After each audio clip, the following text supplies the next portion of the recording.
This episode is sponsored by BetterHelp. You know, there is nothing wrong with asking for support in your life.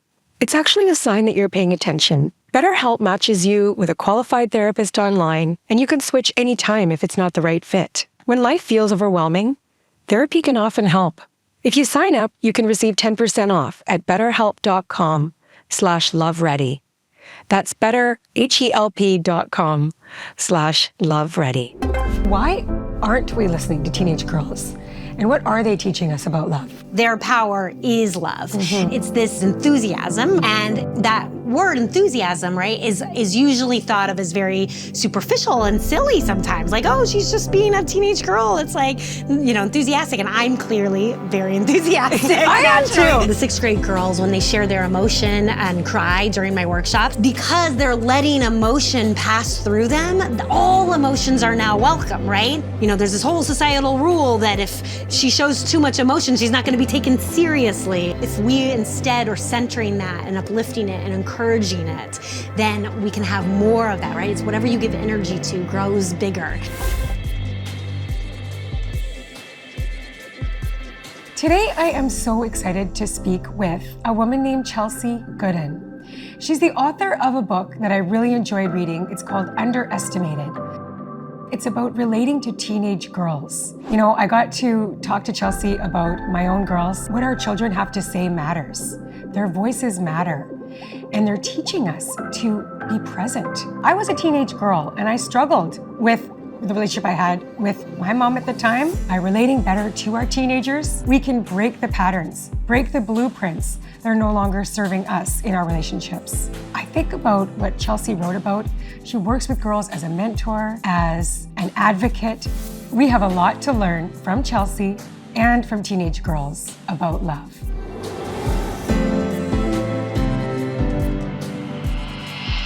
Thank you, Chelsey, for being with me today. Oh, I'm so happy to be here. I'm really excited about this. We are working on this series to integrate expert wisdom into the lessons of my book, Real Love Ready. And one of the chapters that we thought you would be perfect for is talking about how our past shapes how we relate. Understanding that we inherit like a blueprint for patterns, behaviors on how we relate to each other through our caregivers, through our parents. You've written this amazing book that I listened to, which I thought was incredible, called Underestimated. And you have been working with teenage girls specifically, for 16 years. Yeah, right? Now 17, yeah. 17 years. So often, when people hear I've worked with girls, they think of me in a parenting context. But a lot of what I've done has become their microphone for what the girls want to say to the world. They were invited me into this very rare space of trust. I started as a tutor, and then I was mentoring girls from underserved communities. Now I lead workshops across the world, guiding and coaching girls. I have my own group. And so it's in lots of different capacities, right? And they invite me into this rare space of trust where the parents aren't always invited into, and they tell me what their truth is, their actual honest truth. And I take a great deal of responsibility in being their voice to the adult world. I translate between the worlds, I find constantly, parent to daughter, daughter to parent, and honoring their needs and wants and vision for a better world that they want, right? And to create a better world for girls. And so that's kind of my positioning that's happened quite naturally, is being their advocate rather than coming in and trying to control them or say they need to be this or that. Like, teenage girls have so many shoulds, right? Oh, yeah. How they should look like, what they should act like, how they should speak. And that is what is drowning them. And when someone truly shows up and listens without judgment, with just true, genuine curiosity, that's when they share their wisdom that is profound. Wow, that's awesome. Something that I realized in myself when I was writing this chapter was how I was the nice girl. As a little girl, as a teenager, growing up in my home, that worked for me. The way that the psychologists that I talk about in my book explain it to us is that we adapt, right, into the environment we're in. Right. And in the case with my family, my parents were in a very dysfunctional marriage. They were unhappy a lot of the time. Not all the time, but a lot with each other. Yeah. And so what did that translate into was conflict. And so what do you do as little littles in the home? Try to be perfect. Yes, you do. Try to be likable. Right? Like try to make everyone happy. Yes. Yeah, I know it so well. But it's also a role that girls are taught to play out in the world. Exactly. So it's not just in the homes.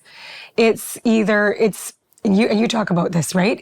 There's the two that are still very prevalent with girls and teenage girls. It's like being the nice girl or the bitch.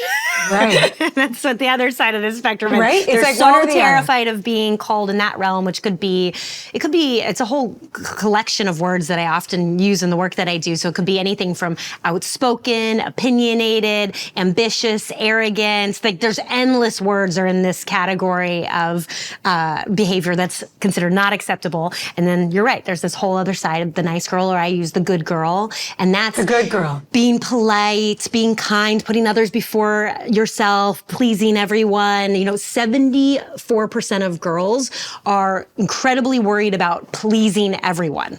And that's like a constriction and tension that is not sustainable, right? Like it just puts them in a state of perfectionism and people pleasing, and they're not showing up in their actual authenticity, which includes their full humanity and their full range of emotions. And so they're caught between these two worlds, right? And so they're trying to be this, but then this doesn't work out for them either, right? Like, because it's so inauthentic. So it's just like girls and women can't get it right? We're just lost in this not being able to get it right. So tell me about the workshops that you're leading and how are you helping bridge that? Because there's a disconnect. Yeah, so oftentimes, I have I have actually 10 different kind of stereotypes that we see show up. So it's like the know-it-all, the weird girl, the ugly girl, the pretty girl, and they're often binaries, right? That lots of these things, pretty girl, ugly girl, bad girl, good girl, right? And so within that, there's so much space and all these names and words and labels. And what I have found is that adult women were often called one of these words as a teenage girl, and it has stuck with them all the way into adulthood. So I was called bossy, and it hurt. It did not feel good. And I remember it so well. I was working on a group math project, and this very cute, popular boy was in my group, and I had a good idea. I had a plan for our group, right? And he was... You're being a leader. Well, right. So that's the situation, right? But he was like, "Oh, aren't you being bossy?" Right? And it hit me so hard, and I completely silenced myself. And I kid you not, this carried with me for a long time, this concept of where I'd often be like, am I being bossy right now? Am I being bossy? And then this concept of actually reframing it, that I had natural leadership abilities, right? And that if someone had instead encouraged and invested in that part of who I was, maybe I wouldn't have been trying to avoid it for 10 years straight before I actually stepped into my full confidence. So within these workshops, what I do is we find and locate those words that hit you specifically. Mm-hmm. And then I teach the 3 R's is my framework, which is you release it, you reclaim it, or you reframe it. And so if the word is not working for you, arrogance is a really good one to just release, right? No girls, we don't have an epidemic of too arrogant of girls. Yeah, I don't know if I heard girls being called that, it would be stuck up. Sure, but the girls themselves are so scared of being called arrogant. Right. They tell me all the time how scared they are of having an ego, or someone thinking they have too big of an ego, or cocky, and that's a fear that keeps them really small and silent. And then the second one, reclaim, is more people have reclaimed bitch, right? Or brat. We did with the song was a reclamation, or ambitious is a really good thing to reclaim, because men it's fine to call them ambitious, but girls are like, oh my gosh, am I just being too ambitious, right? They worry about the judgment around it. And then the third, reframe, is the most malleable tool, which is what we did with bossy, right? It actually can be reframed as you have natural leadership abilities. But another word that comes up so often with girls is emotional or too dramatic. Oh, yeah. They're so scared of their big feelings because they've been shamed and judged for them. Yeah. So that's certainly part of a blueprint of what your relationship to your own emotions are. And so how we reframe that, right? Emotional is actually that they're empathetic, that they're deeply feeling, that they connect well with people. They have all these beautiful skills in their emotions, but when they get judged and shamed for it, then they shut it all down. They suppress it. I mean, when I do workshops with 7th grade girls, they often talk a lot about suppressing their emotions. And when I do it with just 6th grade girls, they let their emotions run more freely in a beautiful way where they're loving and like there's all these beautiful things and then it's really interesting to see that jump just between those 2 grades right there is their relationship to their emotions. And a lot of people would tell me, oh, well, the 6th graders, they're just so young, and like people like to dismiss it as superficial or silly, like a girl who's in tune with her feelings. Right. And it's not okay. Like, I'm done with it. This is such a source of her power and her connection to her emotions. Because if she's being quieted, like at home, in school, that has to stop. Yes, and by doing that, by disconnecting from that part of her humanity, and oftentimes it's emotions that are difficult, like frustration or anger or disappointment, then that gets stored deep inside in a shame type of place, a hidden place, right? And that impacts your blueprint, right, of how you go into adulthood. And so we have so many adult women who are incredibly disconnected from their own emotions too. And it comes out in behaviors that are not always healthy. Yeah. Well, you give a lot of really great examples, Chelsey, in your book around, like, you're sitting down with these girls and teenage girls and teenage boys, and you're tutoring them, math tutoring, or even getting into like university applications. So you're spending this quality time with these teenagers that are entrusting you with the process and the learning, and you're listening, and they're telling you their stuff, right? You're actually becoming a confidant and somebody that they can trust. They didn't have a good relationship with adults. They weren't able to speak their voice or their opinions. They weren't being heard. Yeah. Right? Yeah, that's the main thing, right? It is the 2 main things actually would be feeling judged by adults, and then the second is not feeling heard or listened to. And that mechanism of listening is an act of love, right? If we're bringing it back to love. And parents, when they see their child struggling with something, they want to jump in and fix it, right? They want to take the pain away. So they want to say, oh, well, you could do this, give their own solution. I've done that so many times with my daughters. Yeah, I know or slap positivity onto it where it's like, oh, it's not so bad because you just want her out of the pain. But the true thing that helps her is just quite literally holding that space and listening to what she's going through, and then reflecting, using that reflective listening and saying, oh my gosh, I get why you're frustrated right now. That makes total sense. You feel that way. And then they're like, oh, they relax, because then they don't feel crazy, right? That they're feeling that. They're a little bit like, yeah, okay, it's fine that I feel this. And then they actually process the emotion. The emotion's allowed to pass through them rather than that process being interrupted, and they have to just suppress and detach from it, right? Because like, oh my gosh, we can't feel anything bad, right? So my partner told me a story of just like last week. His daughter came home like in between classes, and she came in the door, and she's got like so much energy, and just like, she's very like, it's great because she'll just and she was like, oh my gosh, this is happening and this is happening, and it was like she was throwing all this at me, and he said, okay, stop. What do you want me to do right now? Like, do you want me to listen? Do you want me to offer any solutions? Like, what would be? And she was like, it was funny because this is like something in him that he changed. He changed the pattern of communication, and it stopped her. And she was like, I don't know what I want you to do. Just listen, okay? And then and he just like sat back and listened. Oh, but that's a tool I teach. Right there is it? Yes. It's a beautiful tool, which is actually just ask them what they need, right? Like, do you need to listen? Do you need space right now? Do you want ideas? Like you actually ask. And the beautiful thing that also happens, which sounds like you guys are already far along this road, which is so great. A lot of parents always are like, well, she says, I don't know. I'm kind of brushes off. And I go, this act of asking helps her look within her, like your daughter just did, right? Where she actually looks inside and is like, wait, what do I need right now? Right, and that's exactly what she did. Yeah, and it's a muscle, it's a mechanism that we need to grow and develop, because what we do have a problem with is women not knowing what their needs are, not being able to communicate them, not being able to say what they want, because people jumped in too fast. They didn't let them have a beat where they looked within, right? So what happens when a girl says, I don't know, the parent again jumps in too fast and is like, okay, well then I get to tell you what should be done, yes. right? And so I always say, give space to the I don't know, right? Like, be like, cool, okay, well think about it. I bet you'll think of something smart. Like, I'll come back to you, right? Like, give her encouragement. Yeah, give her encouragement that she'll actually will be able to find this answer for herself. Yeah. You give a good example of something you talked to your dad about when you were a teenager, right? Yeah. And you said you wanted to tell your dad that you were dating an older boy that he knew, like it was somebody from. Well, so no, it was kind of like it was a real renegade situation. There was an age difference. Well, yeah, and like there's a couple things that normally, like he was in college, I was in high school, he was like a volunteer at the church, like in a way that it was like maybe weird, right? Yeah. Okay. This could be a little bit of a caution. Yeah, but by the way, it truly wasn't. Like, I don't mean, but a normal parent or a dad would normally be like, what's this? Who's this? I didn't meet him, the type of thing. But no, so what happened is because my dad had always really invited my voice my entire life. He's always respected my voice in the conversation. And so I felt comfortable letting him know, like we're starting to date, right? Like it just started too. This was not like I was deep in and I was like, oh, I got to tell my dad now.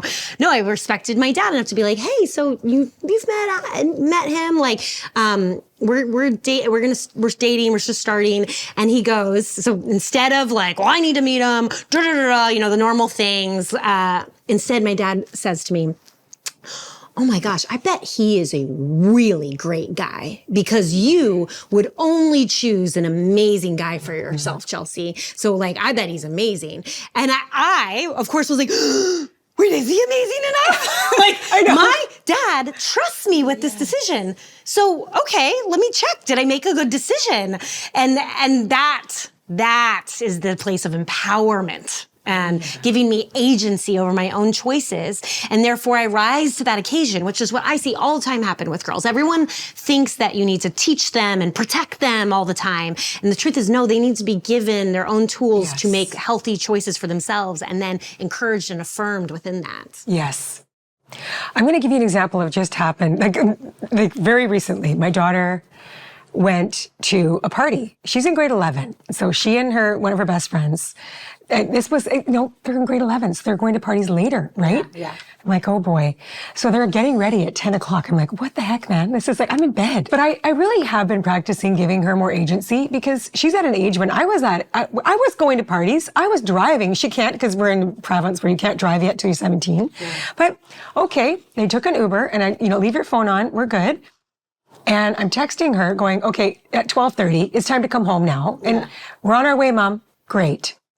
Little did I know what had happened, but they took an Uber and she had put the wrong address into like she put the address of the school rather than the address of our home. Yeah. And so she realizes on their drive that they're going the wrong direction. And she says all this to say that she decided to pretend like she was calling her dad. Oh my gosh, we're going in the wrong direction. And like thinking, and the Uber driver's like, pardon? Like, what do you mean we're going and so he's like, turns around the car and takes her back to our home. Yeah. She made the right move. She did all the right things. Yeah. The next morning, it was a scary thing to hear that, but she did all the things, the right things, Yeah. And it just, you got to affirm that moment where that's a huge growth moment for her. And it scared her because she was terrified. She was like, oh God, like this, she's thinking in her head, this guy's taking me the wrong way. She was with her friend, but that's a side note. But now she knows that she's capable of being in a scary situation and rising to the occasion of handling it because life is scary. There's going to be more scary moments for her. And that resilience is the thing that we need to help them develop, right? We have to equip. Because there's so much of like jumping in before they ever have a moment where they have to figure it out themselves. And that's why the book is underestimated, right? I believe we are truly underestimating these girls' ability to handle moments that are difficult. Yes. As my daughters are getting older, they are teenagers now, like 16, 19. But it's like, I'm giving them way more freedom. And I don't know, maybe I've just always kind of been that mom though, you know? Yeah. Well, good. That's great. I mean, the most part, like I, work with a lot of parents and stuff, and the parents are usually like, they just want to know everything, every little thing. And it's hard for me to help them release and trust. And like, that's a whole journey for them too. And then what I see most of all, back to kind of the blueprint of it all, right? It's like they're getting triggered by their own teenage girl stories. Oh, yes. And so when they see their girl struggling with something, they immediately tap into a very instinctual place of pain about their own story around that. And the girl is usually like, oh, this is not my story. Like, this is not my instead story. They're just like, it tends to flare up and no one has necessarily the awareness to really name what's going on. So usually when parents are really up against their daughter, it's about a look within moment, right? Like what stories, what things do you need to heal within yourself so that you can stay in that place that's truly rock steady for whatever she needs, whatever her individual unique experience to go through is. Yeah. And so what are parents attending your workshops? So I do workshops specifically for parents, and then, but the girls, the ones that I've worked with girls is like, all over China, Australia, Europe, the Caribbean. It's all the same, by the way. All the girls across the world are all dealing with the same thing. And also I'll do my Healing Your Inner Teenage Girl workshop with adult women too. And it's a lot of the same content. Again, like these stories, basically it's you deciding what story you were told about your identity that you locked into and held on to. I mean, in Australia, I did that with women who are in their 70s and 80s, and the names and labels and that they were talking about, they were like, oh, I was called bookish, like things that you would think are kind of harmless actually. But she kind of just decided I'm just like a bookish, boring, bland person. Like she had a whole story around this one name she was called as a teenage girl. And like my heart broke for her because like this was this 80 years old, this was her moment to finally release it and find out who she is. And it's wild sometimes. So tell us more, tell us about your blueprints growing up. I mean, you had a dad that was listening and he wasn't quieting you. Yeah. A lot of my confidence and outspokenness, I believe, really does come from my dad's influence, because the dad, for me, unconsciously represented patriarchal structures, right? Like who's in power is men, right? So if you have a loving man saying to you, you can do anything, you can be anything, let me support you, and he was really the one that showed up at everything. And so I grew up in a way that felt like I could walk into any room and that my voice mattered in that room. And it didn't matter kind of the structures of how society was set up, because I did find myself in lots of rooms where I was the only woman in that room who was speaking up about something. So, and I was never hung up about it. I just honestly didn't really become aware of how often it was happening until much later in my life, where I was like, oh, that's not a problem for me. Like, wait, why? And then really unpacking it with the girgirls. And it also informed you, your relationships. Yes. And I will say that I have always dated really good men. That sounds like so obnoxious. When I read that, when you said that, I was like, good for you, Chelsey. I know, it's so obnoxious. But again, it's a direct reflection of just that type of love. And I mean, certainly a great dad can still, it all can still go right. Of course. But I'm not saying we have like simple solutions here, but I have certainly benefited from that type of paternal love for sure. So how do we stop the lineage of self-loathing? To me, all these things really start in your teenage years. And because it's when you hit up against the judgment and the shoulds, like that's when this happens. Certainly there's a little bit like when they're younger, but this is when they start looking around, whether it's the media, whether it's their culture of peers. And their friend group. I mean, when you're a teenager, you're looking at what is everybody else doing? Yeah, that's so how comparison, oh, right? Yeah. And it's a feeling of like, I must be doing it wrong. I must not be getting it right. And when I interrupt that process and say, first of all, there's no right way to do it, right? So everyone thinks in binary so often, like good, bad. And when I say, hey, no, actually, we all exist in this world right here where there is no clear definitions around you doing something perfectly, right? There's just so much pressure to be perfect on the girls. So anyway, that self-loathing, that lack of confidence, that shame, like that's that's why I'm so passionate about this era of life, because if you interrupt it with a really loving, accepting energy that is like, you are truly wonderful as is, right? The sentence I constantly say to girls is, you have nothing to prove. Nothing to prove. Right. Oh, and that, it shocks them usually. They're just like, wait, what? Like, no, I gotta get good grades. No, I gotta look like this. Like, it's an unfamiliar concept to them that they would have inherent worth. And to say it actively and interrupt processes where I see that going on is the linchpin to all of this. You have nothing to prove. Yeah. I love that. Yeah, certainly with grades too, that's a huge issue. Oh, yes.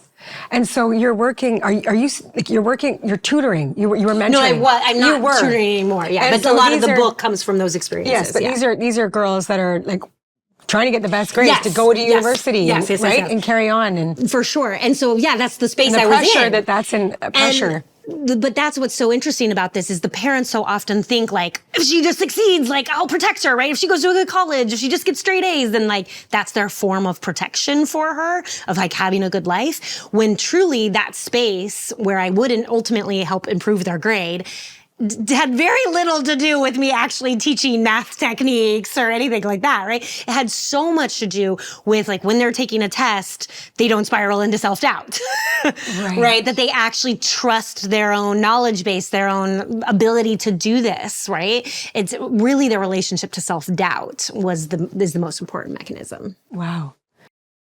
This episode is sponsored by our partners at BetterHelp. You know, over the years, I've spent so much time with therapists and researchers and relationship experts. And what I've learned is that the people who do the inner work genuinely love differently. And you know what that means? That means that we can learn how to love better. There are skills. BetterHelp is a company that makes this possible. They have qualified therapists online, over 30,000 of them, matching to your needs. More than 6 million people have taken that step. And you could switch anytime at no extra cost. When life feels overwhelming, therapy can often help. Sign up and you'll receive 10% off at betterhelp.com/loveready. That's betterhelp.com/loveready. So why aren't we listening to teenage girls? And what are they teaching us about love? Well, I have experienced so much love from teenage girls, okay? Which is sometimes people are a little thrown by that sentence. And the last chapter, my power chapter, is actually about how their power is love. And it's this, I often talk about it as enthusiasm. Like if you look at their love for Taylor Swift, if you look at Beatlemania, right? Like they fueled that with their enthusiasm, love, and also how they just love and support their friends. They're just like, oh my God, I'll talk to you for hours and hold you while you're crying. Like how they show up for each other, right? It's so amazing. And that word enthusiasm, right, is usually thought of as very superficial and silly sometimes. Like, oh, she's just being a teenage girl. It's like, enthusiastic. And I'm clearly very enthusiastic. I am too.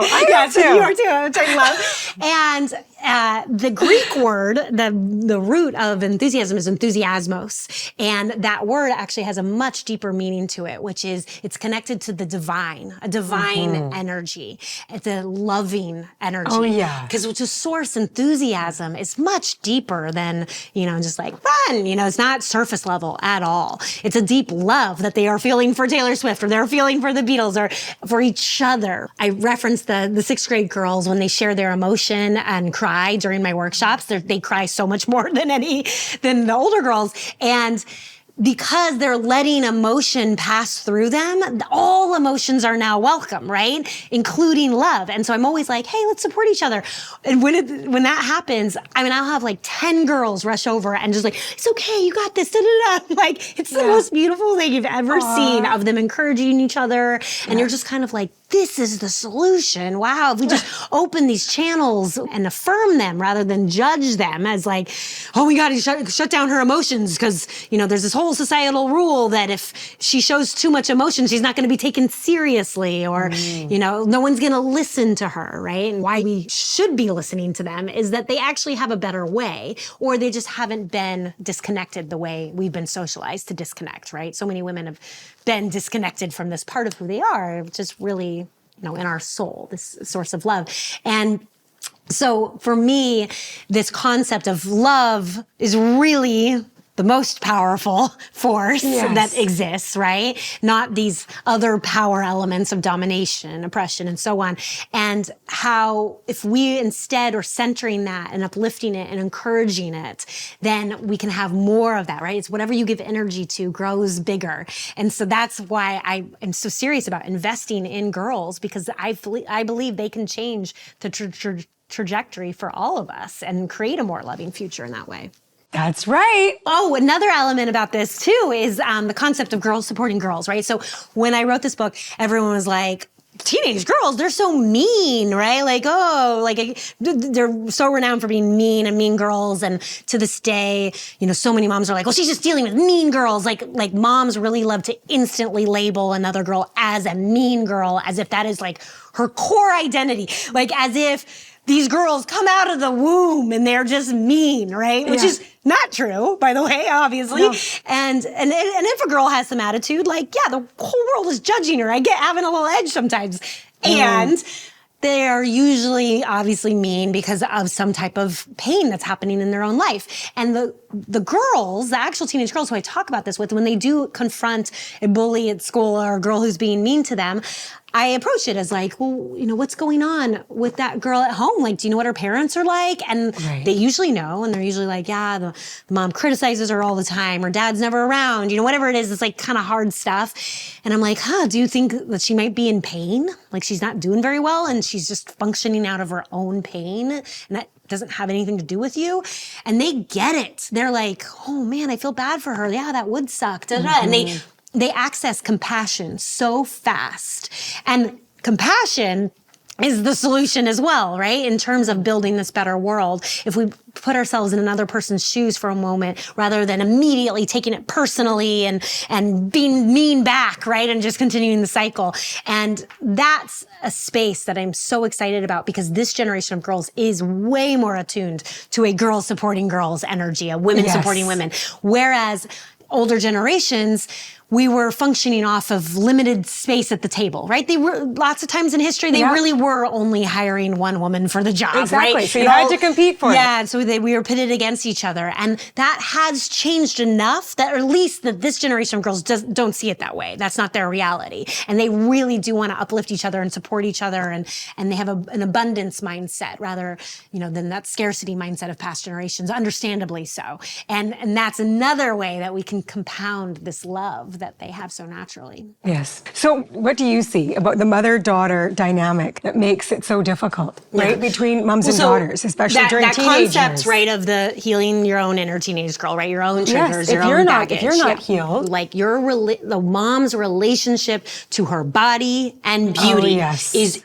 incredibly impacted on a girl. So impactful. And it's interesting because everyone constantly brings up social media to me and how social media is destroying the girls and so on and so on. And we can talk about that, sure, if you want. I'm not, negating its impact. But the thing that I hear over and over and over is that their mom is the one that is tearing her body apart, insulting her body, not only her own body, but she's commenting on her daughter's body, and other bodies, other women's bodies, right? And that's what hits her so hard. And if you're dieting for a decade straight, that's going to impact her. That says, like, that's what we do as women. We just diet. We're all just unhappy with our body. Like, that's the message we're sending. So what I try to do is always give back the control of like what's actually in your control, right? And so instead of, trying to change the entire beauty standards and all the social media and so on, like that's not something we can control. But we can control our own words, our own choices, what we say to our daughter, how we comment on bodies and looks, and that is where we make actual change. It's so true. It's absolutely true. I mean, I've talked to my best friends about this because we're all the same age. We all grew up in diet, like Weight Watchers. There's still diets. There's still, come on, now it's protein. Like, wait, who knows what, you know, it's always something. everything has protein. But you're right. It's so important on how we are looking at ourselves and how we're modeling, like just loving our bodies so that our girls can do the same. Yeah, and it's quite still literally a radical act. It is a radical Which is act. wild. Like, well, I'm sorry, it's 2026. Like, this is still a radical. When I say I like my body or I like what I look like, I mean, it's like I'm breaking some code that a woman is supposed to insult herself. Like, that's what's actually, that's what, back to that arrogance thing. That's actually the space I'm talking about, is like we're supposed to have this real false humility or, you know, just not receive compliments too. Like, and that's another interesting space when I teach workshops, if one of the rules of the day is if someone compliments you, you just say, thank you, and practice receiving. And that is hard for them. And and then even when I coach compliments, like give parents tools on how to compliment their daughter, the girls will even tell me like, this is uncomfortable still. And I'm like, okay, well, tell me more. What is that discomfort about? And it's like super abnormal for them to really believe the compliment and really absorb it, because we are in this constant state of like, we can be better, we can do better, you know, we can look better, and so on. And no one is sitting in, you have nothing to prove. You can love yourself as is. I mean, I know it can be so cheesy being like, just love yourself. Like I try to steer out of just kind of generalities around this and get really practical, which has to do with how we speak about our own bodies in front of girls. Yeah. I love the story you tell about one of your students, one of the girls, who she wasn't doing well in one of her classes, right? She was not going to the morning class. Because she was sleeping in. Yes. And her parents were like, forget this. Like, I'm taking your phone away. You know, parents reading that would be like, that's what you do. Well, right. And so this is so common, right? The classic punishment of taking the phone away, which is, I'm not a fan of that type of punishment. Well, like, I know. I know those are big words that every parent's is going to be like right now. Yeah. But because I'm trying to get you what's effective, actually. Right. And what's because actually going to work? Because she's also so scared of her phone being taken away, she's going to hide more from you. So it's actually already a dynamic where you're closing doors before they're ever closed, right? Like, because she's going to hide from you. And so, no, this is a space. So what happened with that girl was that I got just really genuinely curious. Again, I always coach parents to show up with just genuine curiosity, no hidden secret agenda, and truly seeking to understand what she's going through. And so, and I do it, it's phrasing it as a question, phrasing things as a question with that curiosity, right? Not like you're battering them with questions. And so I was asking her, I was like, so do you want to go to school? Like, let's start there. Yeah, like, and exactly. I mean it. Not like a parent that's like, you gotta go to school, you know? Like, I was just like, do you want to? And she's like, well, yeah, no, I do. And so, I started just there. And then I was like, okay, so why aren't you waking up? And so a lot of things are uncovered in this progression of just truly creating a safe enough space where there is no right or wrong answer. She's not going to be punished with any answer. But then I stumble upon the concept that, right, like her phone is also her alarm clock, right? Which like it's actually quite common issue in general. I was like, okay, well, do you have like a different solution for this? Like if you can't have your phone in your room at night, what's your solution to this? And that's the other thing, putting the power back in their hands, which is like, what do you think the solution is? How would you like to handle this? What do you need right now? And that's my favorite space, right? Because that's the space of empowerment. And, she knew what I was getting at, that an alarm clock was an option here, right? And she kind of fought me at first, and it was lighthearted in a way that she's just like, okay, I get it. Like, we could do that. We could do this, where she got into problem solving mode with me because it was safe to do that. Like, we were on the same team rather than it being some type of contentious environment. Yeah. So how are you helping? Like, I mean, it's like you're in therapy with these families, right? But what if there is like just such a disconnect between you must have seen that. Yeah, I have the Teenage Girl Cabal as my secret society of teenage girls who are changing the world, and I meet with them weekly virtually on Zoom. Oh, wow. And I teach empowerment workshops, I mentor them. So that's a huge part of my work now. And those girls will often they really want that to be their own space and not me like reporting to the parent, on what's happening. So I'm always super clear with parents that I am on her side. And if there is ever an issue, I will take her side, period. You will take the girl's side. Yeah, I will always take the girl's side. And they're always like, wait, what? Like, it really throws parents, right? And they're usually like, well, I mean, nothing's going to come up. It'll be fine. And they're like, of course, something always comes up. And I completely stand by the girl because I see that that's actually what works and gets everybody what they want, which is connection, right? Like parents want to connect with their daughter and their kid. Like they want that's the type of love that they want. They don't want to be fighting, right? And if I take the parent's side, there's this top-down, superior-inferior dynamic that is just impossible to get out of that she's going to feel.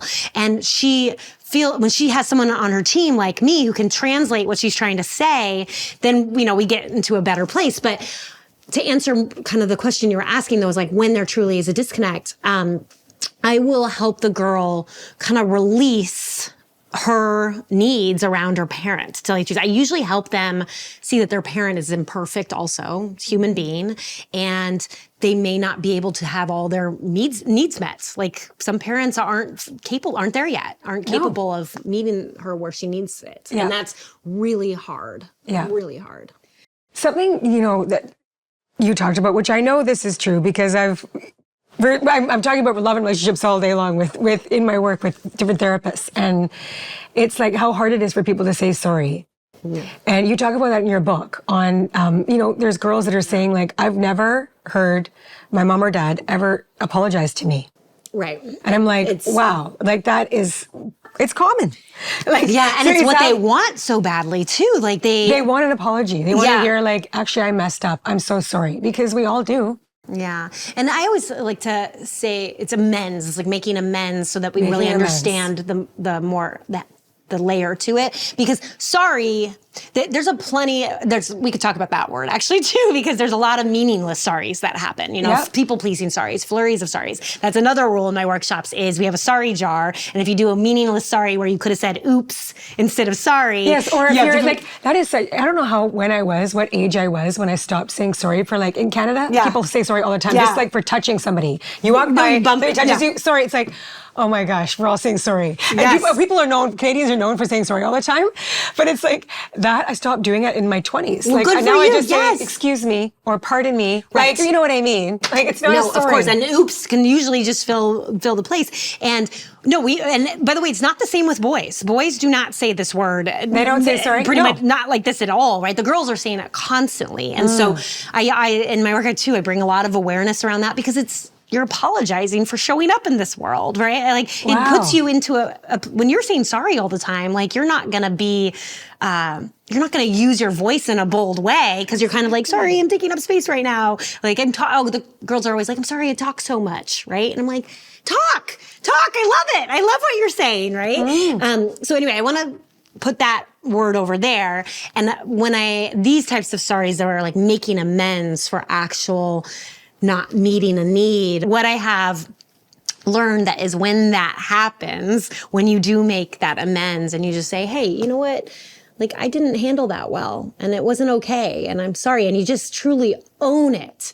Yes. The amount of just healing that ripples into your child's soul is just worth everything. Even if it's humbling, right? Even if you like want to be right about, you want to justify it. And certainly, we all make mistakes out of the situation that we're in, right? We're imperfect humans, but by really owning that and honoring that, you're also modeling for her what a healthy relationship is, what she deserves, right? Like that's showing her what type of man she should have in the future, a man who can own take responsibility for harm done. Yeah, like a partner that's and you're going to be that for your partner too. Yes, and it goes both ways. So because you can see how it doesn't have to be so charged, right? Like you don't have to wait for these things to be so heavy. You can own it in the moment too, and just teach this type of self-responsibility. Oh, it's amazing.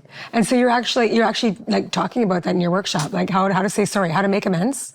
Yeah, certainly in the parent workshops, for sure. Parents really want scripts on how to say things. And I find that really interesting because, but again, it's kind of back to that same mechanism. They want to get it right. They want to say the right thing or they've tried. because they tend to be functioning out of an autopilot, the trigger sometimes, right? So they've said the wrong thing, so they don't trust themselves anymore to say the right thing. And so, yeah, there's like an education gap of like, what are some of the sentences that can be used. So when I teach, quite literally in the back of my book, I have all these different questions you can say and different phrases you can say that help build this type of emotional safety, this type of psychological safety where she can be honest in that space with you. That's beautiful. Let's talk about radical honesty. Yeah, it's a whole chapter in the book. I know it is. Yeah. I know it is. And so what does that mean? Like, and you're promoting radical honesty. I love this, right? Because it's like, it's hard for people to be honest. It's hard for people to tell the truth, and especially with teenagers. It's just like, where's the boundary? Yeah, You're trying to navigate, like, what's safe to say? Well, and this is the reason I love teenage girls is because they actually are still very in touch with radical honesty. Yeah. Like, that's why they cut. My girls are totally radical. Yeah, and this is why people are scared of them or consider them mean and have all these, like, negative things because they're going to say it how it is. And I love this about them. And what I try to interrupt is the socialization that happens where they start silencing that, right? And muting it and trying to constrict into the people pleasing, into the different good girl roles or all, that's when this is happening. And so the more I can intervene and say, I love your honesty and encourage it and create a safe space where there's no punishment. If she says something that maybe you don't agree with, maybe something you don't like, a lot of parents really kind of punish when they hear a truth they don't like from their daughter. And then that shuts it all down, right? And you lose that ability. And it matters on a societal level too, right? So girls are looking around at the world right now and are like, what? Like, they can't believe these things are happening. And like, just politically, socially, like the amount of stuff that is especially this generation of girls, right? Like I just took my 10-year-old niece to go see the musical Suffs, which is about the suffragette movement. She's 10 years old, right? She did not understand the premise of the show because she's like, why can't women vote? Like, what is the conflict here? Like, why wouldn't they be able to vote? Like, she really couldn't understand why this was an issue, as she should, right? Like, I'm really, really happy that she didn't understand. Unfortunately, right, you have to, like, teach her historical oppression of, like, people thinking that women wouldn't be capable of that, and that, like, blows her mind. She's like, wait, why wouldn't they think that, right? But this generation of girls is being raised at a moment in history where they are the most liberated generation of girls to ever live. Right? Because our history is pretty recent in terms of how we've been liberated from having roles and identities outside of marriage or motherhood, right? And there's nothing against marriage and motherhood. I'm all for it. But also, like, to have your identity expand in all sorts of directions that it could go in, that's what these girls have, right? Like, they're growing up watching Moana and Hunger Games Katniss, right? Like, they see themselves as the hero of their story versus even when I grew up, it's like The Little Mermaid. And The Little Mermaid, if you think about it, is like she gives up her habitat, her family, her ability to speak, her favorite thing to do, sing, all because she saw a cute boy. I mean, she wasn't even in love at that point, really. Like, you're right. She really just saw him. Like, it's insane, right? Yeah. It's an insane premise that I totally watched as a little girl and was like, Little Mermaid, right? Like, I was fed the fairy tale. And I talk to teenage girls all the time. They're always like, oh, the fairy tale's dead. But they say it like with empowerment. Is that what girls are saying? That's good. Yeah, no, that's what I'm saying. I don't know if mine are saying that, but yeah. But in a way that they're very awake to the system. And I love it. That's so exciting to me because then that means they're going to step into leadership, right? In 10 years in a way that they could build a different world for us, right? Yeah. Their values are so much more based on love, empathy, care, generosity, community. And this concept of power to them that they see now, which has to do with domination, oppression, status, wealth, physical strength, they're like, what? That hasn't worked, everybody. Like, this isn't going well. We've had endless wars. We've had, and so on. And they see that. And it's just about intervening so that they don't lose their hope, they don't lose their resilience, their stamina, because these aren't quick fixes right now. And the more that I can have them truly sitting in their honesty, their radical honesty, their self-worth, in their own belief systems, trusting their own ability to handle difficult situations, then they will be able to create that different world. I really believe it. That is why I invest all my time and energy in them. Wow. Amen to that. That's awesome. For New Year's, I took my daughters and their best friends. This is our third year in a row that we've gone to Maui for New Year's. And it's just such a special time because, it's a place where they're not on their phones we're doing all the fun stuff. So they're less on their phones and just more connecting, right? That's the beautiful thing about vacation. And I get a lot of time just to hang out with these teenage girls and just see them, it's beautiful. But there was this man who, this is my older daughter that was telling me a story how they were suntanning on the beach, and he was an older man, she's 19 and he was in his 40s from what she said. She was he was so old. I'm like, well, how old is that? How old is old? And in his 40s. Okay, well, so am I. But anyways, old for her. Yeah. And he was videoing the girls in their bikinis, right?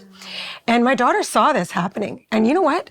She stood up and she went right up to him and she was like, "Excuse me, absolutely not." She called him out. I love it. That's radical honesty right there. It's also just her and her own power of knowing, this is not okay. This ends with me. Yeah. That is not okay. Exactly. And he was just like, "Oh, take it easy, calm down." That whole. Oh my gosh. Oh yeah. Oh my gosh. But she told him off. And when she came back to the house and told me, I was like, holy moly. At 19 years old, I don't know if I would have been there. Right. That's what I'm saying. This generation has the tools, has the voice, has the understanding that that's not okay. I grew up not really fully understanding that was not okay. I was still kind of in it of okay. No, this generation. Back in those days, I didn't have cell phone. People didn't have cell phones when I was that age. We didn't but they did other things. They made comments. Maybe catcalling or comments. Of course. But I was very proud of her and very happy to see her standing up to, that's not right. Absolutely not. I love that she handled it herself. Amazing. Yeah. And she was proud of herself. Of course, and her friends are looking at her going, holy cow, man, she's a force. And she is a force. So that's good. Oh, I love it. And kind of back to this concept, too, of just them taking on and building a new leadership style where you speak up for yourself. And did you watch the Taylor Swift docuseries that just came out about the Eras Tour? I did not. Oh, God, it's so great on just how she models leadership in a brand new way where she's caring for everyone on her team. She's super generous to them. Yep. She wants each person to be their authentic best self, right? If they want a different role on stage, she makes sure that happens. She's letting everyone be who they want to be and supports them so that everyone succeeds together and there's no competing. There's no tearing each other down where she has to be the star. There's no hoarding of wealth. There's, it was such a beautiful example. And, they have more role models like that this generation too, where they're seeing powerful women. Literally the most successful musical artist, the most successful music tour was a tour that was built on love and care and generosity. And we are seeing it be successful. Whereas I think we've thought this old story, this old myth that power has to be taken through competition and pushing down other people. We are breaking the cycle. Yes, we are. Our kids are doing it. The next generation is doing it. They really are. I always call them the cycle breakers, and they like being called that. They're also really into psychology and mental health. Oh, yes. We talk a lot about anxiety with teenage girls. Everyone wants to bring it up and how it's the highest ever and so on. And sure, yes, it's an issue.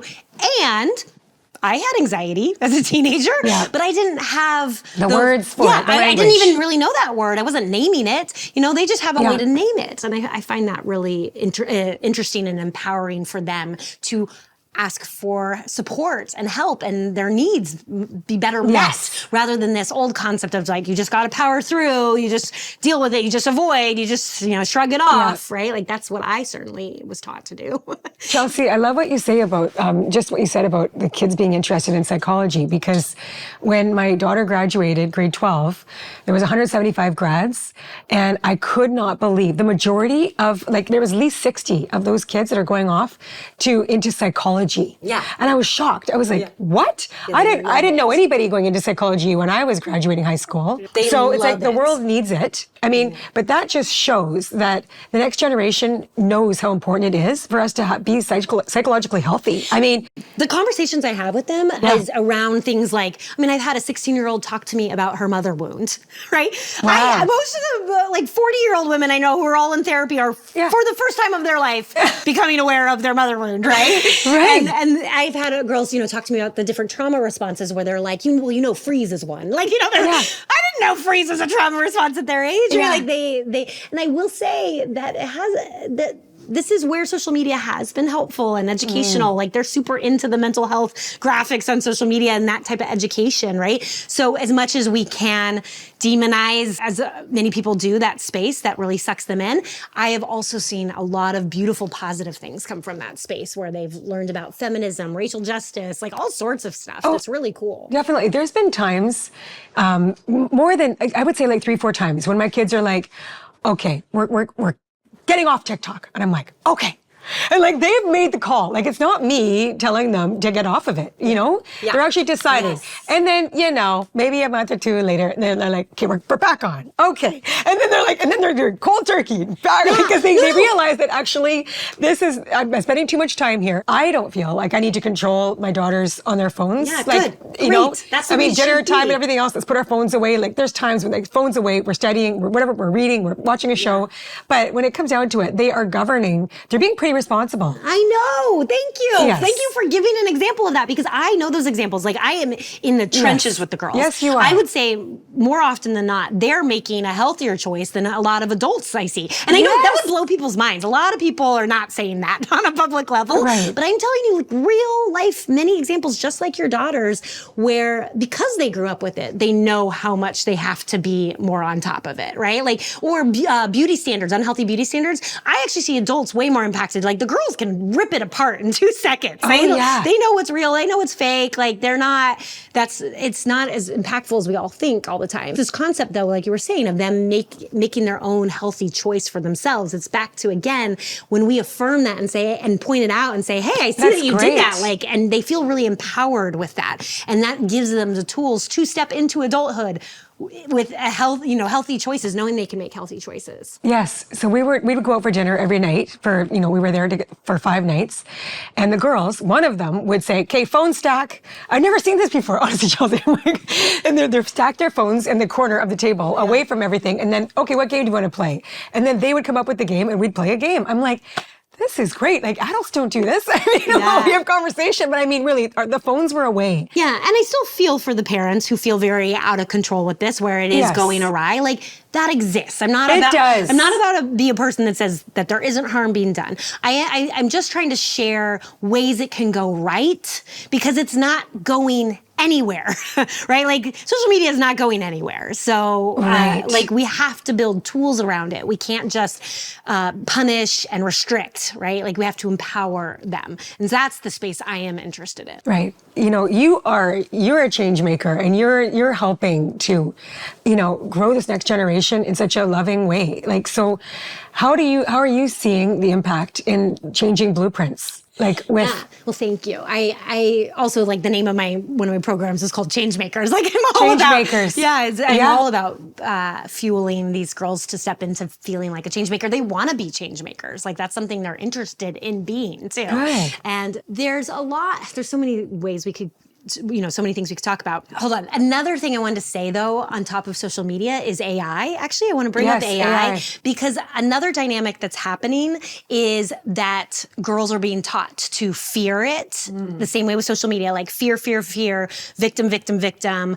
And it's kind of a pattern that's happened for a long time where boys get more permission to be involved in technology and computers and STEM, and they're not taught and whatever. Yeah, gaming, and they're not taught to fear it. And there's a mechanism that if we're teaching them to fear something as transformative as AI is about to transform culture, like so in such a big way, that we're not equipping them with the tools that they're going to need to adapt to an ever-changing society, right? So in terms of being a change maker, we cannot be instilling fear in them all the time, right? We need to have them have that sense of agency to make their own choices. And so you're saying to the girls and the parents, what about that with AI?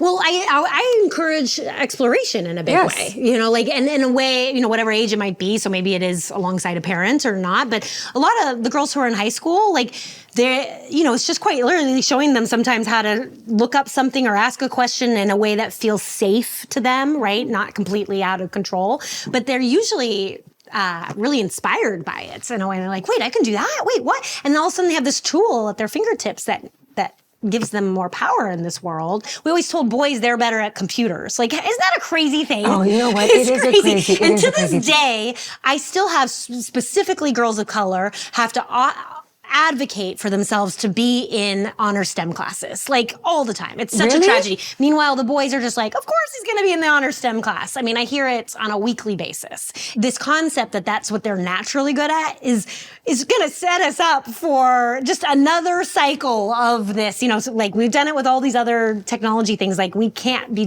repeating this pattern with AI. No, we cannot. Wow. Well, it's still happening, right? Yeah, no, it's all unfolding. Wow. As we live and breathe. This conversation will be so outdated in a year about AI. Yeah. Yeah. So let's talk about boys, because we've been talking about girls a lot. And you have experience working with boys too. Yes. So, because I was tutoring boys too. And I will teach workshops. Like, the one I recently did in Europe was with boys and girls together. And the boys, again, like, I've kind of pointed out a few things where they have it better, right? Like, and another huge one is that boys have a lot of space to make mistakes and be messy, and it doesn't hit their self-worth the way it hits a girl. So, like, if a girl gets a B+ on a test, devastated, right? Like, she is knocked out, she is dumb, she has failed, right? Boys are always like, oh, whatever, I'll get the next one. Like, that's what I see way more often consistently.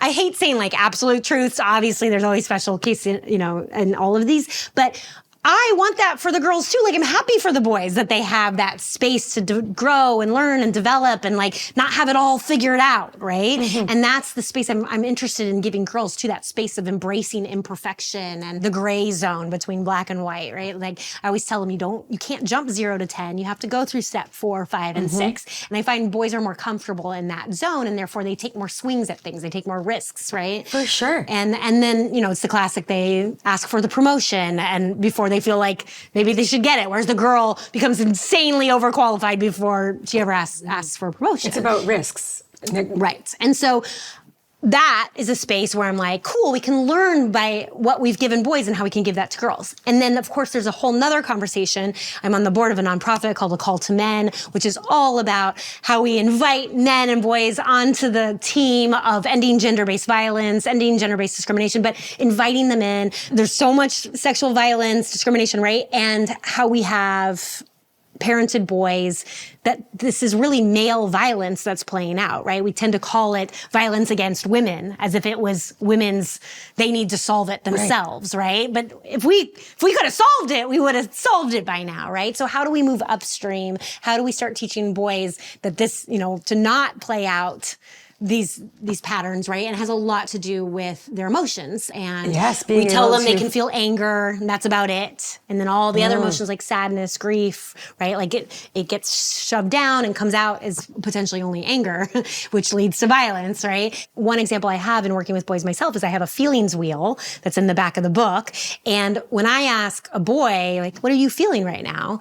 A teenage boy, he will be like, I mean, it's literally like I'm the only person that's ever asked him, right? Like, he'll just be like, bad? They have like one word available to them, right? Yeah, it's either good or bad. Yeah, and or fine. There's no vocabulary around it at all. And on a feelings wheel, as I know I'm sure, is like the center, all the basic emotions, and then expand, you get more words available to you. So when I would pull it out and be like, okay, was it more like disappointment? Is it more like frustration? Is it more like this? And they're like, it's disappointment. It's disappointment. Like, all of a sudden I said the word because they're like, wait, that's what it is. And then research has shown that, just by naming it, it helps them become aware, release it, move through it, and so on. And so I certainly have been in those trenches with boys. And I know there's a lot of stuff of like, oh, we're trying to get the boys to be so emotional. Like, they're trying to make it seem like it's a bad thing. But from my experience, we are still at like ground zero on this. Like they only have one word available to them on emotions, and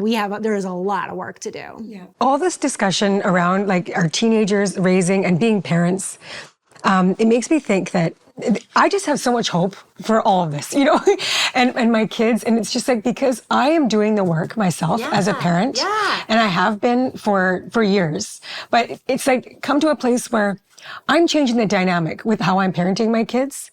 And yes, I've done stuff for sure. And I'm probably still doing it that's creating these blueprints in them that they may have to uncover and fix. You know what I mean? It's just the cycle of life.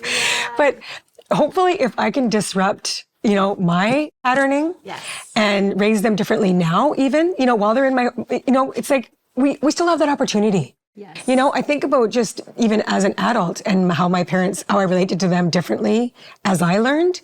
Like we can change the dynamic as parents and our kids. Like stopping the cycles on both fronts. No, and it's so beautiful. I love hearing that. And like by you even sharing right now, it's such a beautiful model to inspire more people to be like, I can do that too. I can do that too. And that we're normalizing it. We're saying, hey, this is the way forward. This is the loving way forward. Because otherwise we're going to play out the same wounding, the same patterning over and over again. Yes.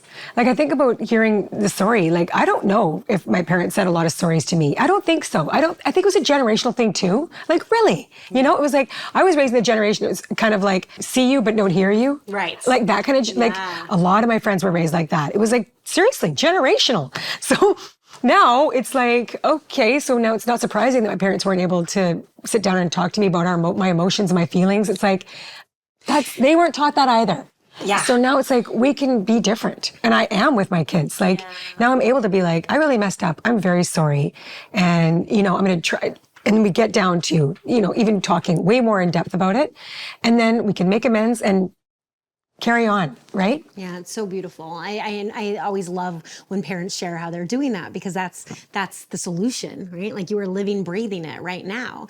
And part of that breaking the cycle is, it's interesting too, because when a girl is outspoken now, lots of times an adult will be like, when I'm talking about girls not being silent and having their voice heard, a lot of parents will be like, oh, well, she talks a lot. Like, she has no problem, blah, blah. And they say it in this kind of charged way where it's clear to me, like, they didn't have that themselves, right? And so it's pushing up against what they know. Right. And so they're like, is that too much? Like, is she being too outspoken? Like, they don't have a measure to gauge, like, how much is too much for a teenage girl to be speaking up and being heard. If you haven't lived it, it's really hard to know. So yes, it takes a lot of self-healing work to find your own peace with it. Yeah. So I think we've talked about it, but what is one myth about love that we need to unlearn? I believe there's a great myth around something needing to fix you, right? Some type of like romantic love. Like once you have that romantic love, it will fix you and you'll feel better. Or once your parent finally apologizes, it will fix you and you'll feel better, like you'll feel loved. Or once you achieve enough and you have money or you have fame or whatever, people will finally love you. Like there's something that you need to do to earn it. And that is a myth. That is an absolute myth. And the more that you can release that, the more you take your own power back, your own sense of worth. And then the world starts reflecting that internal worth that you have. Yes. Beautiful. So what would be your definition of love? For me, it has a lot to do with an energy that is bigger than me in a way that it's not like I'm sourcing it external. For me, it has a very spiritual context to it, and that it's elevated. It's a higher energy, brings out the best in me. I'm more of service. I'm more generous. I'm more communal, and it's because I'm serving the greatest good. What the most loving outcome for the most loving number would be, and there's not ego in it. There's no ego. Well, you're doing amazing work, Chelsey. I loved your book, Underestimated, The Wisdom and Power of Teenage Girls. And there is a lot of power. Like, I do not underestimate my girls. I see them going, sky's the limit. So. Yeah, well, and Gen Z too. I mean, Gen Z is such a cycle-breaking generation. Like, this is the moment where they're going to create the future we're all hoping for. I really believe that. Yeah, me too. I fully agree, 100%. Thank you. you, Chelsey. Thank you so much. Follow us at Real Love Ready and at Soul Print Media Co. on social media and subscribe wherever you get your podcasts. The Real Love Ready series is a Soul Print Media production, presented by BetterHelp, hosted by me, Robin Ducharme. Executive producers are Robin Ducharme, John Kim, Tara Malhotra-Feinberg, Hilary Swanson. Produced by Miriam Debbie Talbot, Tara Malhotra-Feinberg. Directed by Miriam Debbie Talbot. Edited by Susie Landers O'Connell. Director of Photography, Scott Simic.